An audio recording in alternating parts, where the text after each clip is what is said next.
Following Joseph Smith's death in 1844, the church continued on, and the priesthood with it. But as the church grew, the needs of church members changed. So the history of the priesthood since Joseph Smith is characterized by adjustments to priesthood organization to meet the needs of a growing church. And maybe you have wondered about some of these developments before. For instance, when did teenage boys start being ordained to the priesthood? How did priesthood quorums function 100 years ago? And did they look different than they do today? How did race factor into decisions about who could hold the priesthood and who could not? The development of priesthood organization since Joseph Smith. That's what we're talking about in this episode. This is the Priesthood Restored, a Joseph Smith Papers podcast. And I'm your host, Spencer McBride.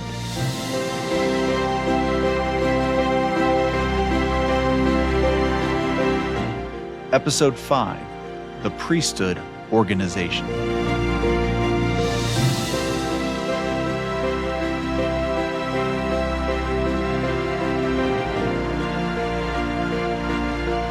To help us understand the development of priesthood organization in the Church of Jesus Christ of Latter-day Saints, I spoke with Matthew McBride, the director of the Publications Division of the Church History Department.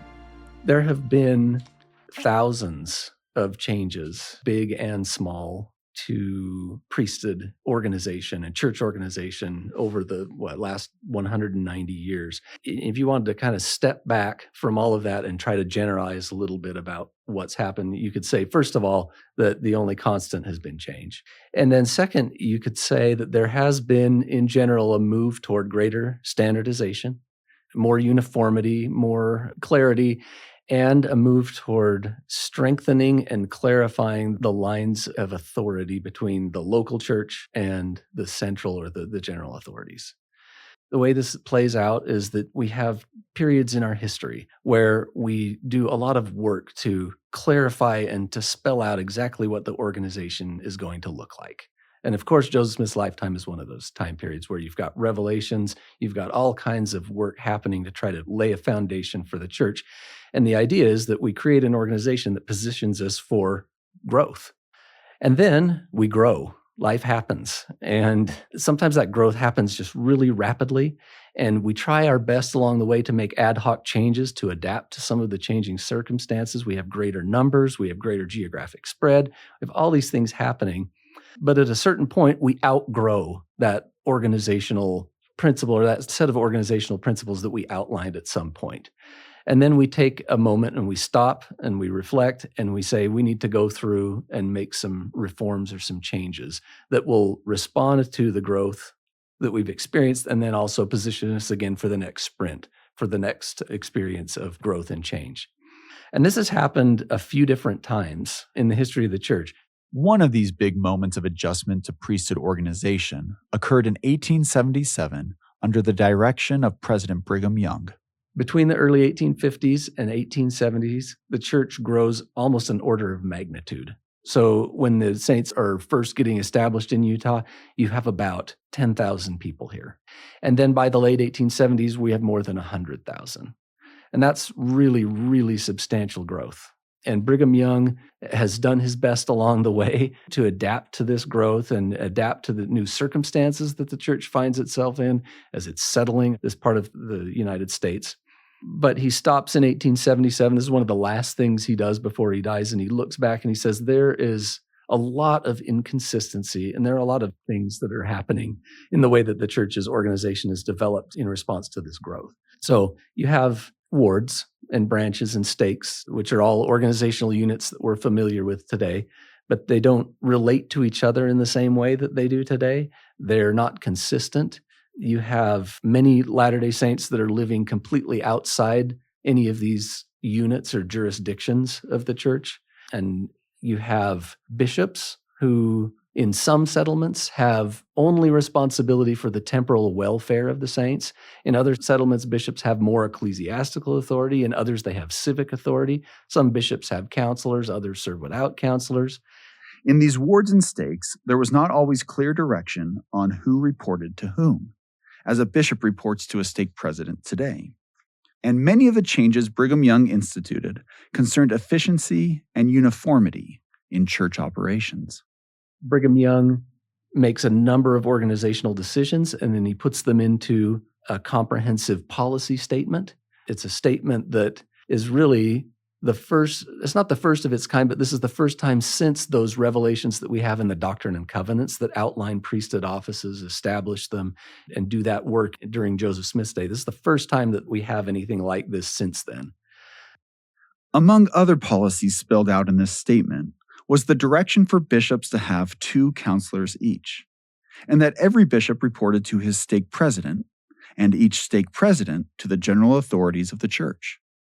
Brigham Young and other church leaders felt that these changes positioned the church for future growth. And the church did grow. In fact, it grew rapidly. And this growth would eventually require further changes and adjustments to priesthood organization. In characterizing all of these changes, Matthew pointed to 2 of the church's articles of faith. One of them states, "We believe in the same organization that existed in the primitive church, namely apostles, prophets, pastors, teachers, evangelists, and so forth." The other article of faith reads, "We believe all that God has revealed, all that he does now reveal, and we believe that he will yet reveal many great and important things pertaining to the kingdom of God." So whereas that first idea is backward looking and it emphasizes continuity, it emphasizes stability and kind of similarity with the past, this other idea really is more forward looking. It lets us be aware of the changing circumstances that the church finds itself in, different political, different cultural circumstances, positions just to think about how we can change and respond to growth. And so these 2 ideas kind of exist there, and they're not contradictory, but they exist in tension with one another. It's a productive tension that lets us feel that sense of stability, but also be positioned for change. One of the ways we see this principle in action in priesthood organization is the adjustments to priesthood offices to accommodate the needs of a growing church. The offices of the Aaronic priesthood provide a helpful example. Just as in the church today, most offices of leadership and teaching and ministering are fulfilled by adults, in the early church, the vast majority of people who held priesthood office of any kind, including the offices of deacon, teacher, and priest in the Aaronic priesthood, were adult men. There were very, very few young men and youth that were ordained to these offices. These were the offices that were necessary in order for the church to function smoothly and to fulfill its mission. Of course, then we look at the early to mid-20th century and we see there's been a complete sea change. It's the absolute opposite. And almost everybody who is actively involved in a deacons, teachers, or priests quorum is a young man between the ages of 12 and 18. How did this change come about? What were some of the key moments? It turns out the change came about following the movement of a large number of men who were serving in Aaronic priesthood quorums, who were ordained to offices in the Melchizedek priesthood in the late 1850s. And there are a number of reasons for this. The temple endowment becomes a prerequisite for mission service, and it becomes a prerequisite for having your marriage sealed in the temple. And if not required, at least strongly recommended that before you receive your endowment, you have been ordained to the Melchizedek priesthood. And so, of course, the men of the church are flocking to the temple. They want to receive the blessings of the endowment. They want to have their marriage sealed. They want to serve a mission. And consequently, they all want to be ordained to the Melchizedek priesthood.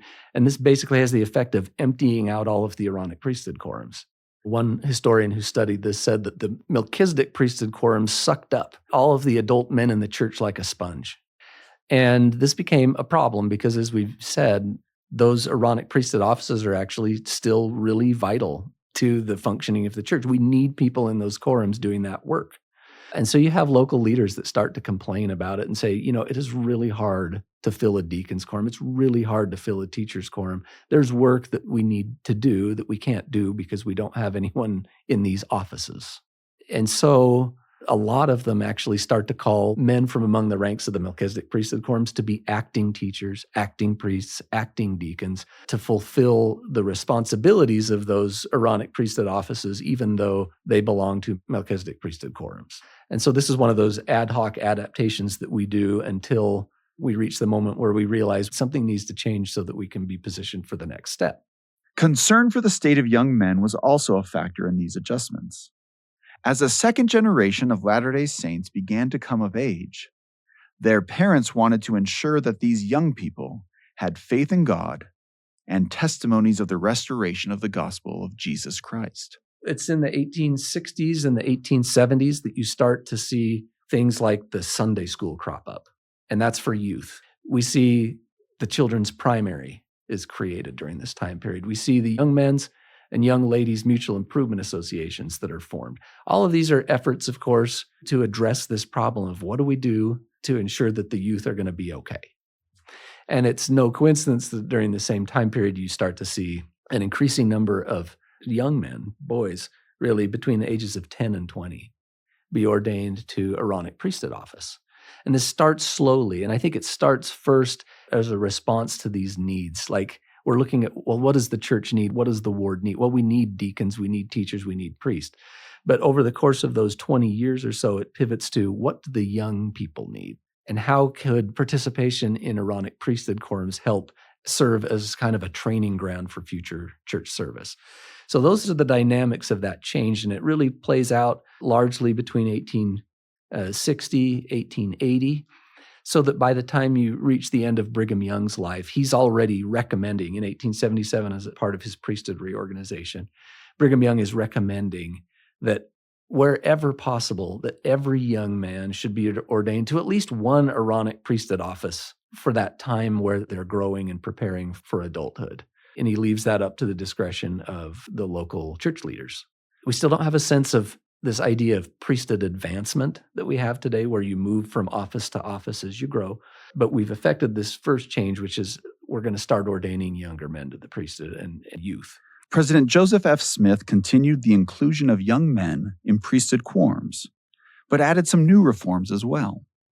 Under his leadership in the early 20th century, priesthood ordination for young men and their movement from one quorum to another was instituted in the church.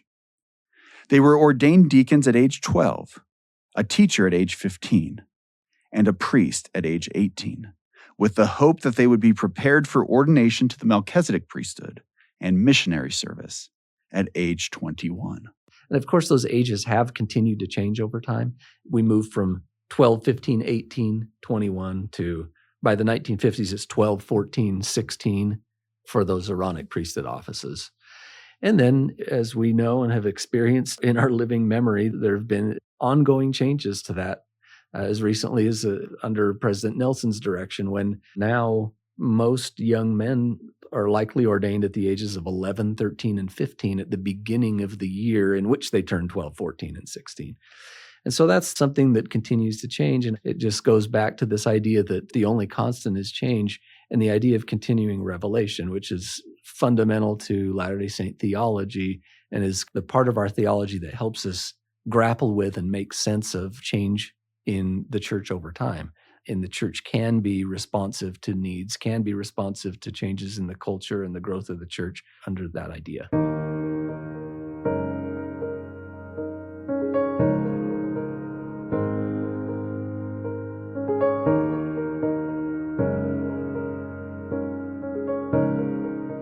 While it is easy to pinpoint the origins for some changes to the priesthood organization, others are more difficult to identify.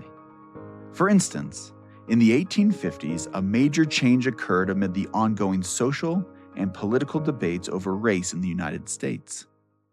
This change restricted Black men from receiving the priesthood, and Black men and women from receiving all the ordinances of the temple. A lot of church members are aware of the priesthood and temple restrictions of the past, but are unaware of how they came to be and of how they ended.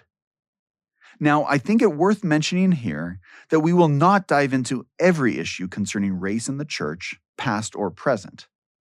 But in this podcast about the restoration of the priesthood and the development of priesthood organization, we want to examine this component of the church's history. As mentioned in the previous episode, a few black men were ordained to priesthood offices during Joseph Smith's lifetime. One of these ordinations was authorized by Joseph Smith himself, and these men continued to serve in good standing after Joseph Smith's death. Consider one story from 1847. A black Latter-day Saint named William McCary complained to Brigham Young and other church leaders that he was not being treated fairly because of his race. In the conversations that followed, Brigham Young quoted a verse from Acts chapter 17 that God, quote, hath made of one blood all nations of men. Brigham Young also pointed to another black Latter-day Saint named Q. Walker Lewis, who was then living in Massachusetts, and described him as one of the best elders in the church. But within a few years, Brigham Young began to introduce a racial restriction on priesthood ordination. There was no recorded revelation on the matter, such as those found in the Doctrine and Covenants. What we know is that the restriction was made public amid political and social debates occurring throughout the United States in the 1850s, including in the Utah Territory. In 1852, the territorial legislature was debating a bill which would define the relationship between those who were enslaved and their enslavers in Utah. Most Latter-day Saints had been from the northern United States, where slavery was illegal, but a small number were from the South and brought slaves with them to Utah Territory. It was in the context of this debate that Brigham Young first spoke publicly about the racial restriction on priesthood ordination. The reasoning he gave for the restriction was influenced by an idea on race in the broader Judeo-Christian tradition, an idea that predated the founding of the church in 1830, but still influenced some Latter-day Saints at this time. The idea was that God had cursed Cain, one of the sons of Adam and Eve, with black skin after Cain had killed his brother, Abel, and that people of black African descent were descended from Cain and inherited this curse. Unlike some Americans in his day, Brigham Young did believe that all men and women, regardless of their race, were children of God. And he told the legislators that at some point the priesthood restriction would end. And I'll mention here that modern church leaders have since disavowed the curse of Cain as an explanation for the restriction. But as common as Brigham Young's views on the curse of Cain were among Christians in the 1850s, there were other Americans and other Latter-day Saints of that time who disagreed and spoke up about their disagreement. Orson Pratt argued against the bill. Pratt was an apostle in the church, as well as a territorial legislator. He did not want slavery legalized in the territory, and to counter some of the claims of those in favor of the bill, he argued that curses were not multi-generational, that if God cursed a people, that curse would not be passed down to the next generation. Men would be punished for their own sins, and not for the sins of others. In addition, several black church members voiced their opposition to the new restrictions. To better understand the perspective of some of these black Latter-day Saints, I spoke with historian Paul Reeve, the Simmons Professor of Mormon Studies at the University of Utah. Unfortunately, there aren't a lot of records from the vantage point of Black Latter-day Saints in the 19th and early 20th century, but some do survive. And they give us an indication of how they are experiencing the racial restrictions. And probably the two most well-known are Jane Elizabeth Manning James and Elijah Abel. And we know the most about them because the paper trail is quite rich. So, for example, Elijah Abel, whose priesthood was sanctioned by Joseph Smith, ordained in 1836. Joseph Smith signs his certificate. Elijah Abel had also received temple ordinances in the Kirtland Temple before moving to Nauvoo. But he had moved to Cincinnati before the temple in Nauvoo was complete, so he had not yet received the endowment and sealing ordinances. So, in the late 1870s, Decades after the priesthood and temple restriction was instituted, Abel wanted to be sealed to his deceased wife. Brigham Young had since passed away, and John Taylor had succeeded him as president of the church. And now he is desirous to be sealed to his wife and to receive his remaining temple rituals. And this opens an investigation. And John Taylor conducts that investigation, and he sends Joseph F. Smith to interview Elijah Abel. And Joseph F. Smith comes back to that meeting and says Elijah Abel produced his certificates of ordination, claims that Joseph Smith sanctioned his priesthood, and in every way substantiates that Elijah Abel's priesthood was valid. So that gives us an indication then of how Elijah Abel is responding. He's responding by saying, I want all the blessings available to every Latter-day Saint for myself. And my wife has passed away, and I want her sealed to me for eternity. And the determination of the council was that they would allow Elijah Abel's priesthood to stand, but not allow him temple admission. So he never does receive his sealing to his wife and his endowment. But the leadership will then call him on a third mission for the faith. He will go east to Ohio on a preaching tour. He's in his late 70s. He returns back in 1884. He dies within 2 weeks. As for Black women, the restrictions prevented them from receiving all of the ordinances of the temple.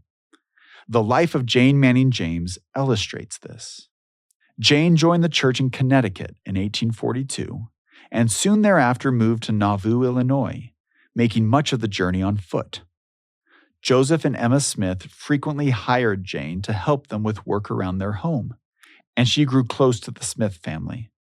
When Brigham Young led many of the Latter-day Saints to the Salt Lake Valley, Jane and her husband, Isaac, went too. Then, decades later, the priesthood and temple restrictions frustrated Jane. Jane Manning James then starts to write appeals. Actually, the day that Elijah Abel passes away, she begins her lobbying effort for temple admission, and she persists for the rest of her life.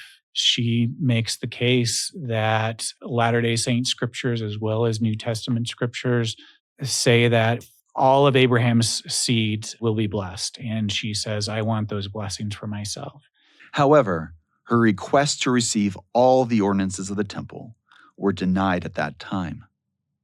She will do baptisms for deceased ancestors and relatives in the endowment house, in the Logan Temple, and in the Salt Lake Temple.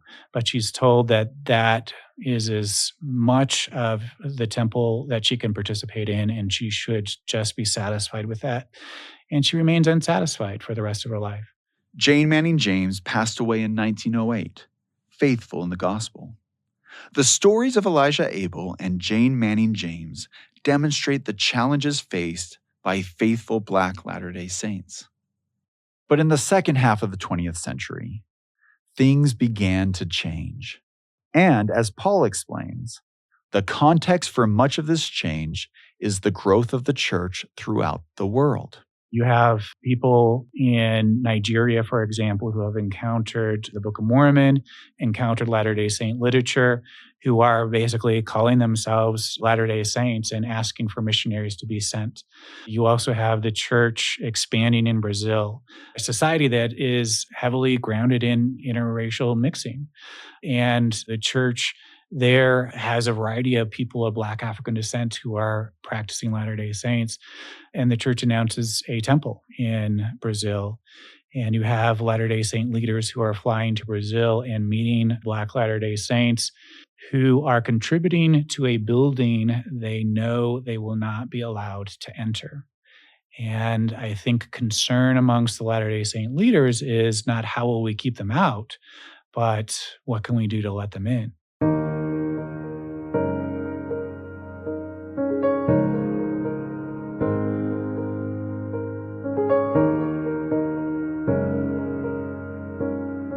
Among the Black Latter-day Saints that church leaders were meeting in Brazil were members of the Martins family of Rio de Janeiro.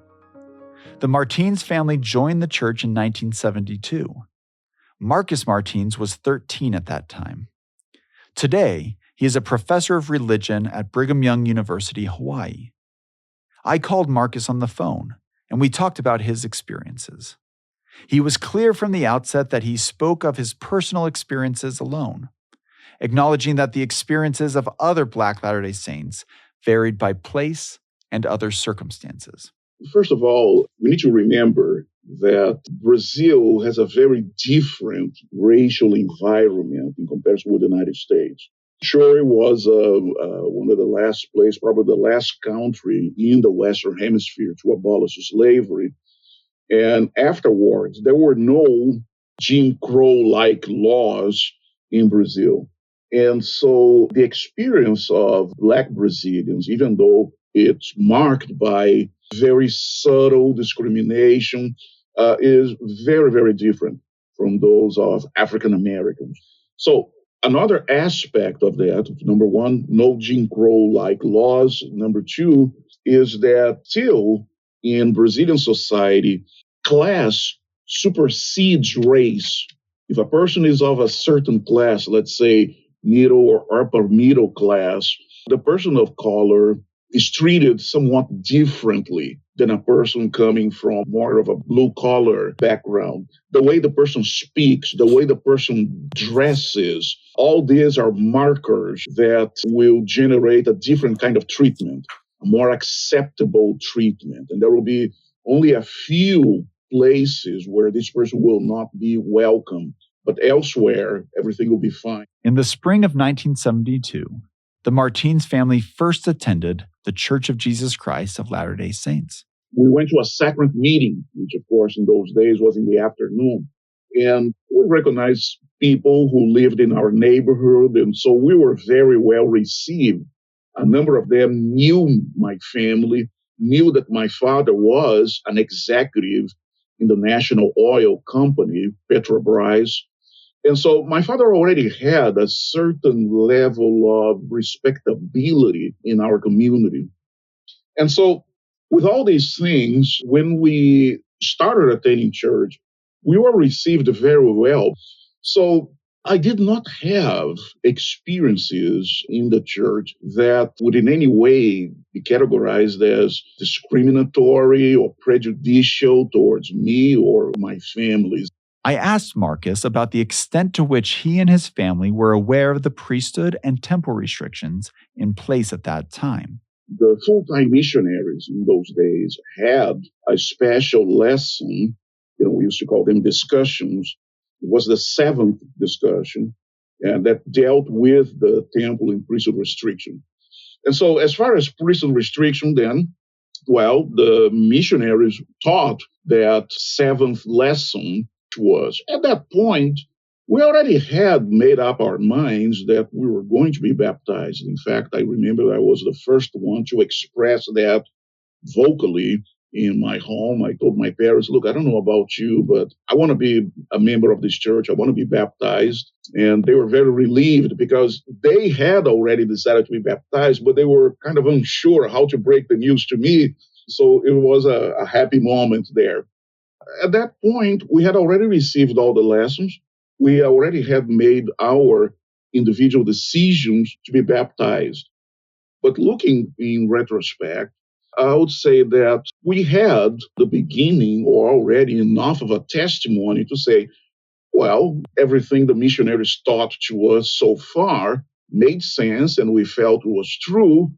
So this must be true as well. And so if that's the price we have to pay for membership in this church, we'll pay the price. And so I cannot say that I was happy with the prevailing notion back then that somehow I would have been less valiant in the pre-existence and that Cain's curse was befalling me thousands of years. I was not happy with that, but I accepted it on faith and said, okay, so be it. Although I kind of had a sense of, look, how come I'm so religious? I grew up in a very religious family. My grandmothers and my grandparents and my parents taught me so many great values, including religious faith. I said, how come here we're so religious and in the presence of God, I would have been less than that, But I said, okay, the missionary said that it was so, okay, fine. And so that was pretty much the way we accommodated in our minds the notion of, okay, there will be some restrictions on our activity in the church. Well, we're fine with that.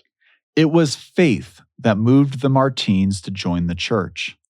But Marcus explained that the fellowship he and his family received from church members helped as well.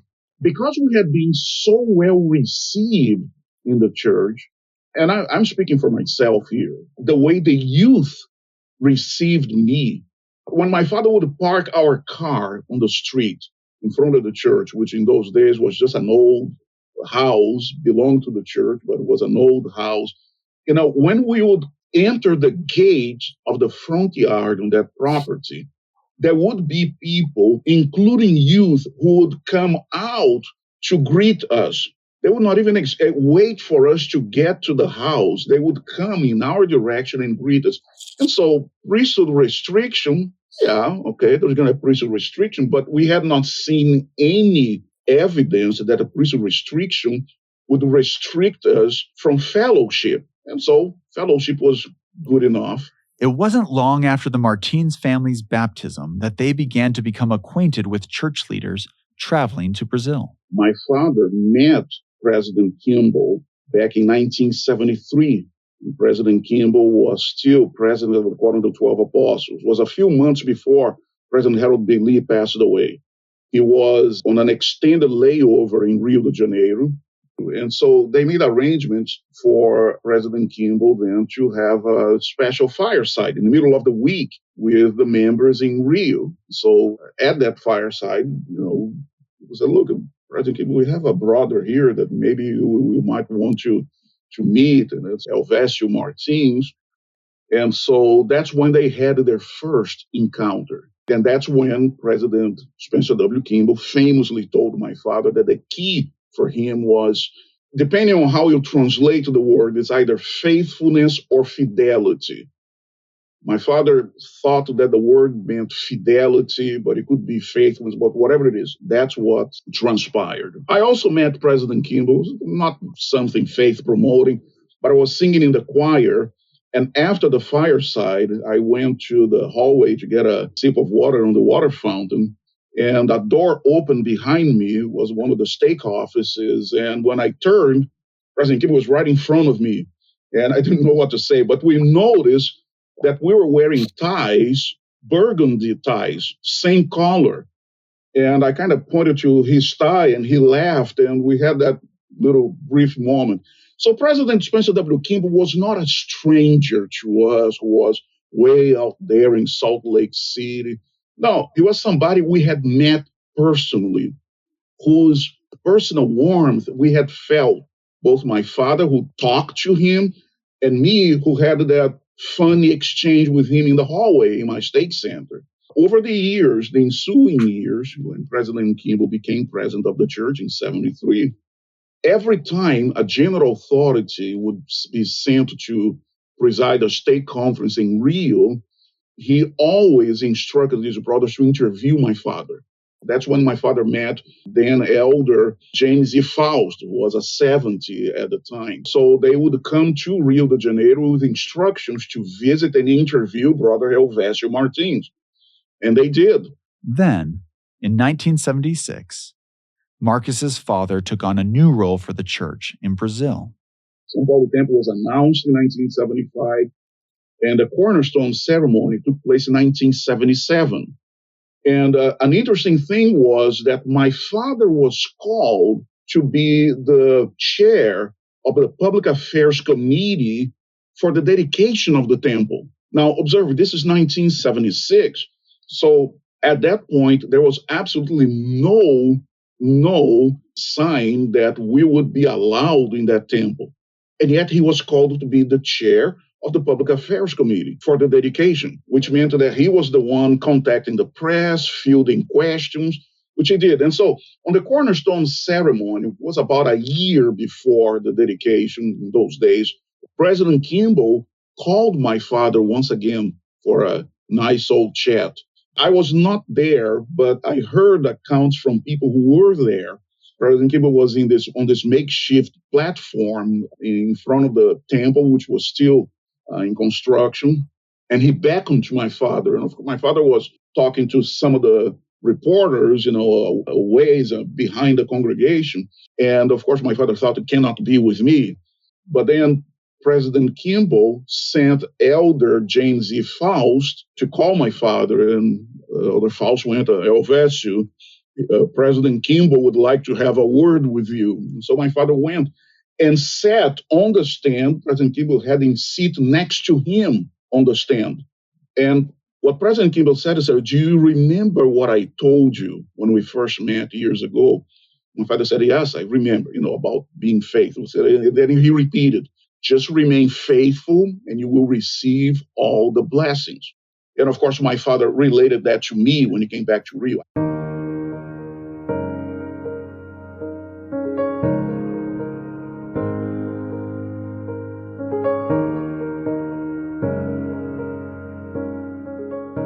As all this was happening in Brazil, church leaders counseled together about the restriction. President Hugh B. Brown felt it could be lifted as a matter of church policy, but President David O. McKay insisted they needed to seek revelation. He prayed, but felt the time was not right. When Spencer W. Kimball became president of the church in the 1970s, he pondered the question deeply. Church leaders had received letters from Black men and women in West Africa, desperate to have the church established there, something that could only be accomplished with ordained local leaders. Meanwhile, research into the history of the restriction showed that Black men had been ordained during Joseph Smith's lifetime, and that Brigham Young and other church leaders had foreseen a day when the restriction would be lifted. President Kimball began to pray earnestly and often for the Lord's direction on this matter. One day, in June 1978, he invited the other members of the First Presidency and the Quorum of the 12 Apostles to join him in prayer in the upper room of the Salt Lake Temple. Gordon B. Hinckley, who in 1978 was a member of the Quorum of the 12 Apostles, recalled that occasion. The question of extending the blessings of the priesthood to those then under restriction had been on the minds of many of the brethren over a period of years. It had repeatedly been brought up by presidents of the church. It had become a matter of particular concern to President Kimball. Over a considerable period of time, he had prayed concerning this serious and difficult question. He had spent many hours in that upper room in the temple by himself in prayer and meditation. On this question, he raised the question before his brethren, his counselors, and the apostles. Following this discussion, we joined in prayer in the most sacred of circumstances. President Kimball himself was voice in that prayer. I do not recall the exact words which he spoke, but I do recall my own feelings and the nature of the expressions of my brethren. There was a hallowed and sanctified atmosphere in the room. For me, it felt as if a conduit opened between the heavenly throne and the kneeling, pleading prophet of God who was joined by his brethren. The Spirit of God was there, and by the power of the Holy Ghost there came to that prophet an assurance that the thing for which he prayed was right, that the time had come, and that now the wondrous blessings of the priesthood should be extended to worthy men everywhere, regardless of lineage. Every man in that circle, by the power of the Holy Ghost, knew the same thing. It was a quiet and sublime occasion. Church members around the world were thrilled to learn of the revelation when it was announced to the media.